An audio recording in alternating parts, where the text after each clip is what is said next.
Joining me now, Brett Meyer, Head of Capital Formation at Towle Co. Brett, great to have you on. Thanks so much for joining us.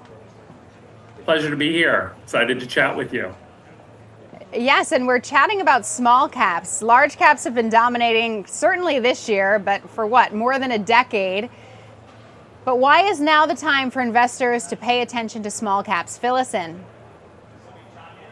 Yeah, it's a great question, and you're right. It's been almost basically 2+ decades of pretty substantial outperformance by large caps relative to small caps. Listen, I'll give you two kind of scenarios where we really think that small caps, and particularly small cap value, where we focus at Towle Co, could really outperform going forward. The first one I'll give you is kind of a bullish scenario, just overall for the economy. Look, there's incredible positive tailwinds from the adoption of artificial intelligence that is starting to come through the economy. And we think that particularly for smaller cap companies that tend to have lower profit margins, that could be actually sort of a stealthy tailwind to their margins on a go-forward basis.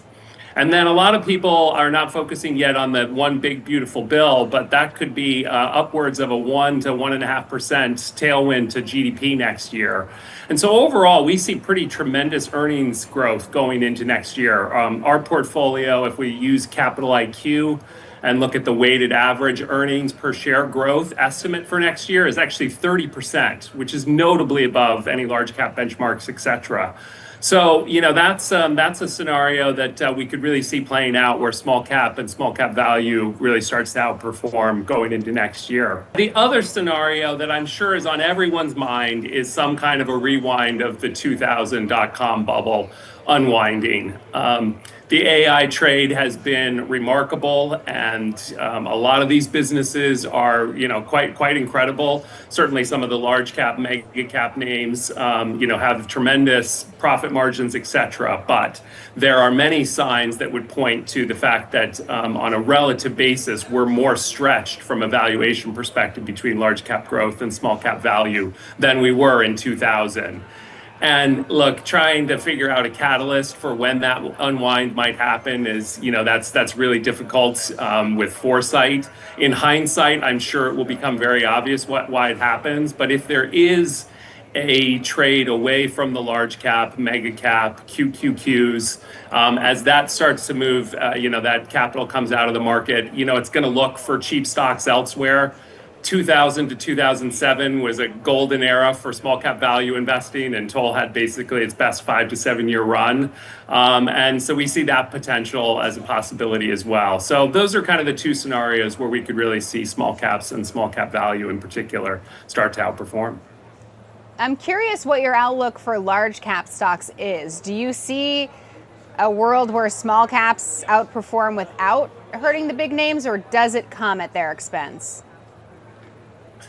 Oh, yeah, that's a really good question. Look, I think in the first scenario that I mentioned, kind of more of the bullish one, I do think that actually small caps outperform large caps, but maybe not by as dramatic an amount. Maybe small caps go up, sort of twice as much as large caps. Sort of double the S&P 500.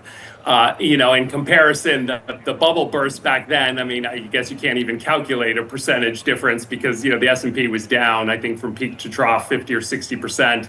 And small caps ended up being up, 50 to 70% during that same time period eventually. So, there are kind of two scenarios. One where it's, maybe just a more muted differential in performance, and then maybe one if there is truly a move away out of the AI stocks and the large cap stocks. Where you could see small caps dramatically outperform and generate absolute returns, where maybe a lot of the large caps have sort of negative performance for a period of time. So then my follow-up to that is, if small caps start to lead the market, what does that mean for the direction of the overall market? Because we know what's really powered the market higher are these mega cap tech names. Yeah, no, look, I think if small caps lead and into next year, that's actually going to be a strong sign for the overall market. I suspect that that means that large caps will come along for some of the ride as well. That's probably the most bullish scenario, is if small caps continue their leadership. Although this is an interesting point. If you look at a lot of the largest weightings in just the broad Russell 2000 benchmark, many of them are AI derivative plays. There's a number of nuclear, small reactor related companies. There's a number of quantum computing stocks. There's a number of drone companies that make up the top of the Russell 2000. And so there is a little bit of this derivative trade to what's been going on in the large caps. So that's going to be kind of fascinating to see. I think what we're really hoping to witness is a broadening out of small cap leadership. That some of the names that we own that represent more of, as we call it, the move economy, basically moving goods and services. We own a lot of transportation names, a lot of energy related names, etc. If the real economy comes back and you see a broadening out of the Russell 2000 overall, then I think it's actually very bullish just for the overall markets. Okay, so let's dig into that strategy a bit more. You have TCV, the Small Cap Value Strategy Fund. Where do we find some of these small cap value opportunities? Yeah, so we're excited to have launched an active ETF, TCV, as you mentioned, and it carries the exact same strategy that Towle Co has used for 44 years of small cap value investing. Look, we're fairly equally weighted across our portfolio in terms of the names that we have.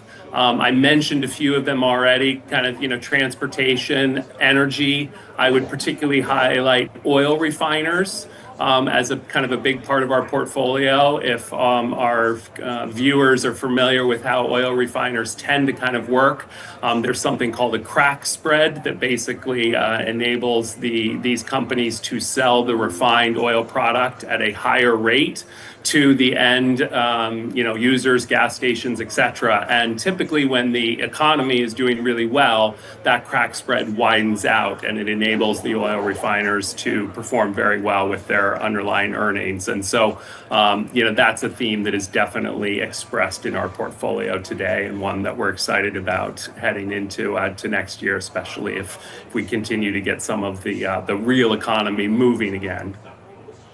Okay, so Brett, as we head into year end and think about 2026, what's your advice for investors thinking about how they should be positioning their portfolios? Yeah, it's an excellent time to be thinking about that. I think honestly, some of the recent difficulties in the market that we seem to have passed more recently was due to tax loss selling, which often happens in kind of the November, early December timeframe.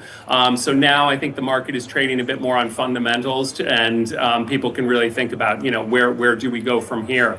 Look, one thing I would mention is small caps, and small cap value in particular is one of the most under-owned asset classes in the market today. I think literally small cap value ETFs and mutual funds make up 3 or 4% of the overall investments out there. From our perspective, now is the time to be an independent, contrarian thinker and to start moving some money, at least, into things that would diversify away from large cap growth. Small cap value is an excellent diversification agent, and we really think that it's always difficult to kind of call these reversion to the mean contrarian moments. So honestly, the best way may be just to think about sort of slowly but surely putting some money to work in some different asset classes and take away from what has worked for 2+ decades. And just finally, I have one quick question, because you were referring to it as an AI bubble. Do you actually think that we're in a bubble? And if and when that unwind happens, if it bursts, what do you think that actually looks like? Yeah, it's I guess it's the $1 million question that everyone is kind of asking themselves. I think, as admittedly a firm who focuses on the small cap value space, I don't think we're in a great position to opine for sure on whether we are in a bubble today. What I can tell you with certainty, if we look at financial history and human psychology, is that at some point it will become a bubble and it will go too far. And then there will be some kind of an unwind. I suspect it will be in more of the sort of, negative earnings companies and sort of the stocks that everybody thinks could be huge in 10 to 15 years, as opposed to maybe some of the mega cap names to a certain extent. But at some point, I think a day of reckoning will come. How orderly or disorderly that unwind is, it remains to be seen, and when it occurs. But I think as value-focused investors and mean reversion investors, we do believe that at some point there will be, kind of a time for other asset classes to shine. Okay, we'll leave it there. Brett Meyer, head of capital formation at Towle Co. Thank you so much for sharing your insights on small caps. Yeah, thanks for having me.